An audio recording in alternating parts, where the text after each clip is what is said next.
इकाइनोडर्मिटा की बात करें अगर हम लोग, तो सबसे पहला तो याद रखेंगे बच्चा, इस शब्द का मतलब इकाइनो मीन्स क्या होता है? कंटक।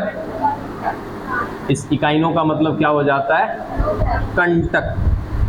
कंटक माने कांटे या कांटा। और डर्मेटा शब्द किसको बताता है? त्वचा को।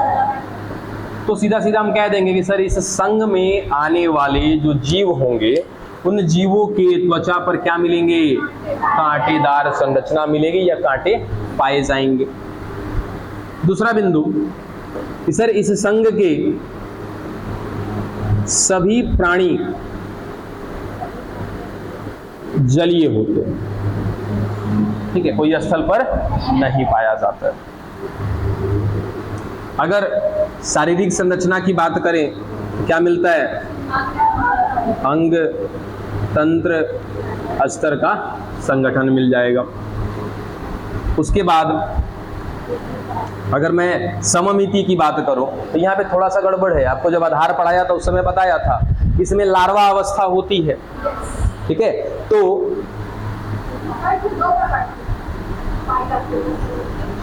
हाँ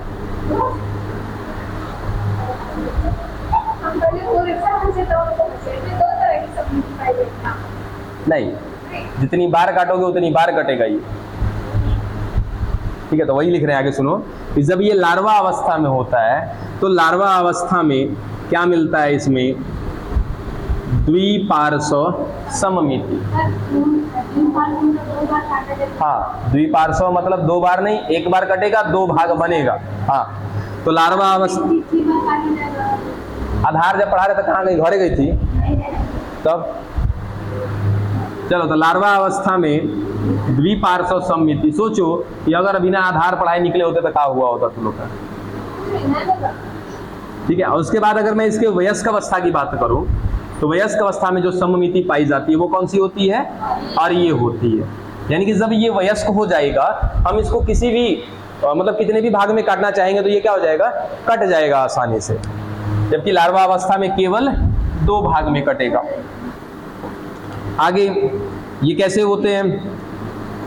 जन्म स्तर के आधार पे त्रिकोरिक होते हैं। अब आसान लग रहा है ना संघ? शुरुआत में थोड़ा सा आधार को देख के कंफ्यूजन था, लेकिन अब पढ़ते पढ़ते आदत बन जाती है। तो ये त्रिकोरिक होते हैं। उसके साथ साथ इनमें प्रगुहा पाई जाती है, ठीक है। यहाँ तक की बात एकदम से कॉमन है, मिटा रहे हैं इसको हम।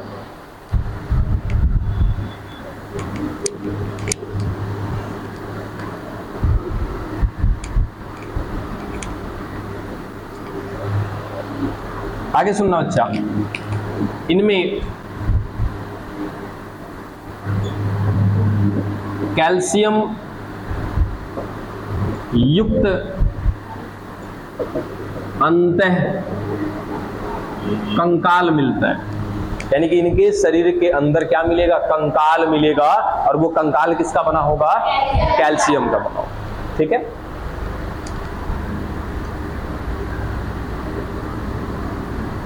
इनमें जल परिवहन तंत्र मिलता है। किसी को याद है क्या जल परिवहन तंत्र किसमें था? पॉरीफेरा में था। क्या था पॉरीफेरा में? क्या हो रहा था सर? पानी एक तरफ से जा रहा था, दूसरी तरफ से बाहर निकल रहा था। वो पानी कहां से अंदर जा रहा था? पॉरीफेरा में। मतलब जिस क्षेत्र से अंदर जा रहा था उस क्षेत्र को क्या नाम दिया था? क्या नहीं याद है? हाँ जी, कहाँ पलट रही हो सब?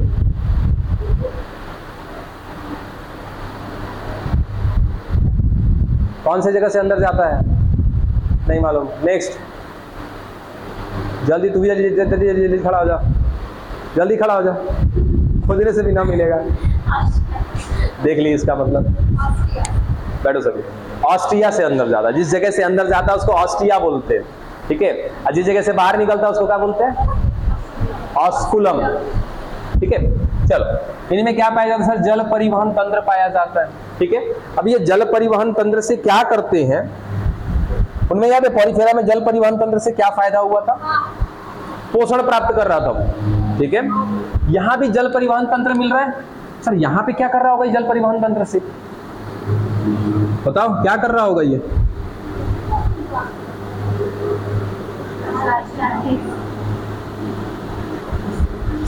स्टारफिश इसी में आता है।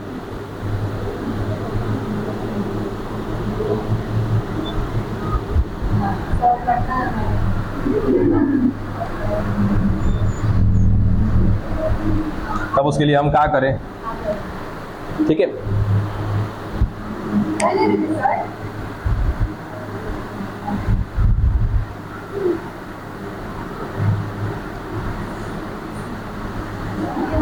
चलो ठीक है, ये आपका स्टारफिश। अब इसमें मिल रहा है जल परिवहन तंत्र। एक तरफ से कहीं ना कहीं क्या होता है, इसमें छिद्र होता है जहां से पानी अंदर ले रहा होता है, ठीक है, और फिर रिलीज कर रहा होता है बॉडी से बाहर। अब क्या होता है इस जल परिवहन तंत्र से? देखिए क्या क्या करता है सर, ये भोजन पकड़ने में सहायता मिलता है इसको,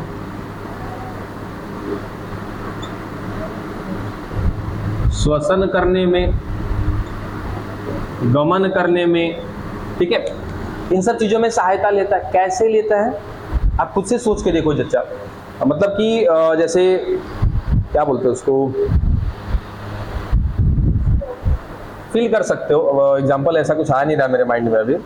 कभी नाव पे बैठे हो, नाव चल रहा है, मोटर वाले नाव पे, ठीक है, वो नाव आगे कैसे बढ़ रहा है सर? वो पानी को पीछे की ओर धक्का दिया जा रहा है, ठीक है, तो नाव क्या हो रहा है, आगे की ओर गति कर रहा है। वैसे ही ईवी भाई साहब क्या करते हैं ना कि पानी को अपने अंदर लेते हैं और लेने के बाद ये एक ही छिद्र है इसमें, ठीक है, ये पानी को अंदर लिया और लेने के बाद इस पानी को क्या करेगा, प्रेशर के साथ बाहर, जब बाहर करेगा तो ये खुदे पानी में है, क्या हो जाएगा, थोड़ा सा आगे धक्का मिलेगा, ठीक है, तो धक्का लेगा तो क्या करेगा सर, गमन करेगा, पानी अंदर जा रहा है, बाहर आ रहा है, क्या हो रहा है, इसका श्वसन भी हो रहा है यहाँ से। उसके बाद किसी भोजन को पकड़ना है तो पकड़ने के लिए भी क्या करेगा, जल परिवहन तंत्र का सहायता लेगा। भोजन यहाँ पे है, इसको जाके पकड़ना है, कैसे पकड़ेगा, पानी अंदर लेगा, धक्का देगा पानी को, ये आगे बढ़ेगा, जाके उसको पकड़ लेगा, ये काम करता है।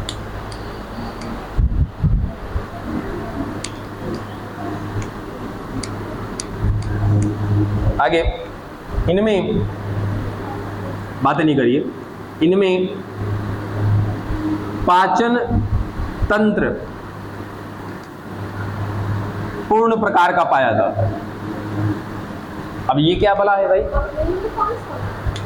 अपूर्ण भी होता है। पाचन तंत्र जो होता है, पाचन तंत्र का मतलब क्या है सर, एक ऐसा तंत्र जहां पर हमारे भोजन को अंदर लिया जाता हो, पाचन किया जाता हो और अपशिष्ट पदार्थों को बाहर निकाला जाता हो। तो पाचन तंत्र हमारा कहां से शुरू होता है सर, मुख से शुरू होता है, खत्म कहां पर होता है, गुदा पर खत्म होता है, ठीक है। तो यदि किसी सजीव के अंदर क्या मिल रहा है, मुख भी मिल रहा है, गुदा भी मिल रहा है, ऐसा पाचन तंत्र क्या कहलाता है, पूर्ण प्रकार का पाचन तंत्र कहलाता है। अपूर्ण का मतलब कि ओकरा में एक चीज रहेगा, मुख रहेगा, वो क्या करेगा सर, भोजन भी उसी रास्ते से करेगा और उसके बाद अपशिष्ट को भी उसी रास्ते से बाहर निकालेगा। समझ में आया? तो वो चीज, इन्हें पाचन जो है पूर्ण प्रकार का पाया जाता है। अब पूर्ण प्रकार का है, इसका मतलब क्या होगा सर, मुख भी होगा इसमें और क्या होगा, गुदा भी होगा, ठीक है। तो मुख जो होगा याद रखिएगा इसके अधर भाग में होगा, ठीक है, और जो गुदा होगा ये इसके पृष्ठ भाग में। अब अधर और पृष्ठ का मतलब समझते हो ना, ये हाथ हथेली, ये सर निचला सतह हो गया, ये ऊपरी सतह हो गया, ये हमारा अधर सतह हो गया, क्या हो गया, पृष्ठ सतह हो गया, बस वही चीज। इसके अधर भाग में क्या मिलता है, मुख मिलता है इसका, और इसके पृष्ठ भाग में क्या मिलता है, गुदा मिलता है इसका। अरे अरे कहाँ भाई, सब एक लाइन से चल दिया नीचे।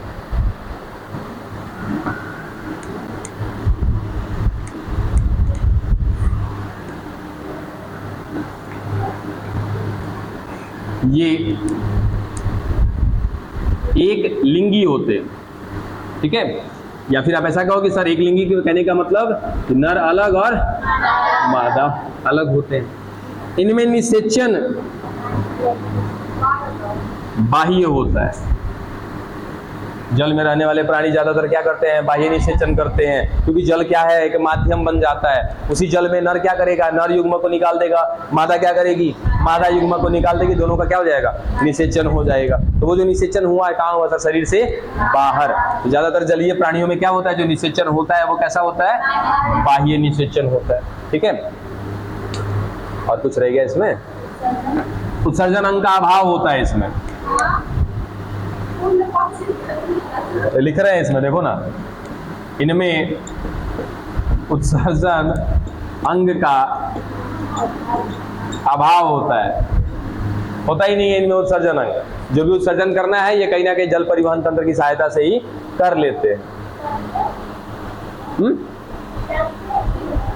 क्या कह रहे हो, उत्सर्जन अंग का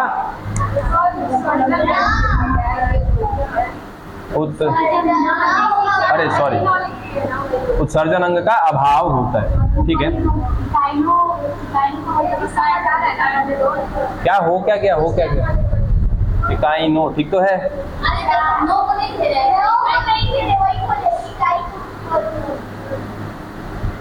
अरे बाप रे बाप, इतना नोटिस करोगे तो कहिया पढ़ोगे जी तुम लोग। ये सब ध्यान नहीं देना है, ठीक है। मेन चीज आप शब्द पे जाइए, हमने क्या समझाया उन सब चीजों पे जाइए। ठीक है, उत्सर्जन अंग का इनमें अभाव होता है, उत्सर्जन अंग इनमें नहीं होता है। कुछ पॉइंट रह गया है क्या इसमें, बोलिए ना। उत्सर्जन अंग देखिए, कहने का मतलब क्या है, श्वसन से संबंधित भी बातें हैं, उसके अंदर पाचन तंत्र से संबंधित बात हो गई। ठीक है, अब उसके अलावा और भी बहुत सारे अपशिष्ट बन रहे, जैसे CO2 वगैरह बन रहा है उसके अंदर, ये उसके रिस्पेक्ट में है कि उत्सर्जन अंग का क्या होता है, अभाव होता है। हाँ, अरे वो जल परिवहन तंत्र के माध्यम से शरीर से बाहर निकाले जाते हैं। जल परिवहन तंत्र है ना इसमें, उसके माध्यम से बाहर निकाले जाते हैं। परिवर्धन एक ऐसी प्रक्रिया है ना जिसमें किसी की वृद्धि कराते हैं, उसमें मोस्टली पोषण को साथ में रखते हैं हम लोग। हाँ, कोई पॉइंट इसमें छूटा, एक मिनट, ये हो गया, पूर्ण पाचन तंत्र हो गया,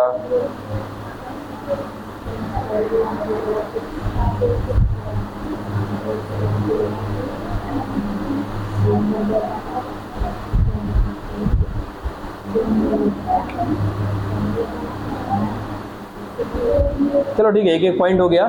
इसमें अगर टेंशन की बात लग रही है ना, तो इस उत्सर्जन को, एक बातें नहीं, इस उत्सर्जन के साथ एक वर्ड जोड़ देते हैं, उत्सर्जन तंत्र का अभाव होता है। इस अंग को हटा दीजिए यहां से सीधा, कि अभाव किसका है, उत्सर्जन तंत्र का अभाव है। अब सही रहेगा, ठीक है। अब तंत्र का मतलब क्या हो जाता है कि सर उत्सर्जन से संबंधित मिलकर कार्य करने वाले जो अंग होंगे वो नहीं है यहाँ पे, ठीक है। उत्सर्जन अंग तो है, चलो अब इसमें क्या क्लियर हो गया कि सर अभी हमने बोला, कहाँ गया, मिटा दिया ना, कोई बात नहीं।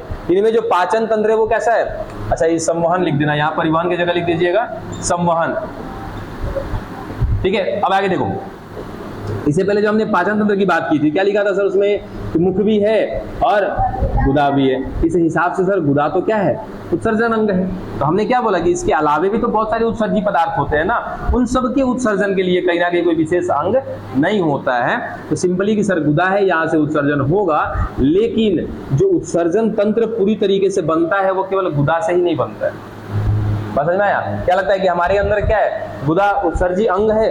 बिल्कुल उत्सर्जी अंग है। क्या उसके अलावे भी बहुत सारे उत्सर्जी अंग है हमारे पास? बहुत है। किडनी भी क्या है हमारा, उत्सर्जी अंग है।